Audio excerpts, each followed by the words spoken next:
میرے شیخ کامل مرشد اکمل شیخ بحر و بار حضور غوث پاک جیلانی، حضرت غوث اعظم یوں کر کے شاگردوں کو مریدوں کو سبق پڑھا رہے تھے، پڑھاتے پڑھاتے ہاتھ آگے کیا، اور جب ہاتھ واپس آیا تو بھیگ گیا تھا سارا۔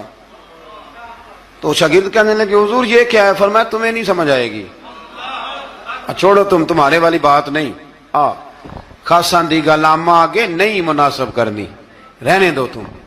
کچھ وقت گزرا تو کچھ لوگ آ گئے، ابھی کلاس ختم نہیں ہوئی تھی، کپڑے بھیگے ہوئے ہو، وہ شاگرد پہلے ہی منتظر تھے، کہا تمہیں کیا ہوا؟ کہنے لگے دریا میں جا رہے تھے، اچانک ہچکولے آنے لگے، تو ہم نے کوئی کسی بے عمل کا بازو تو نہیں نہ تھاما، ہم غوث اعظم کے ماننے والے ہیں۔ تو دریا میں کہا یا شیخ عبد القادر جیلانی شیئا للہ، اللہ کے راستے میں مدد کرو۔ تو کہنے لگے بس ایک ہاتھ ہی آیا ہے، اور یوں کشتی کھینچ کے باہر نکالی ہے۔ تو اب وہ شاگرد سارے چپ کر گئے، کہنے لگے جواب کیوں نہیں دیتے؟ انہوں نے کہا تم نے ہاتھ دیکھا ہے پہنچتا ہوا، اور ہم نے ہاتھ دیکھا یہاں سے جاتا ہوا۔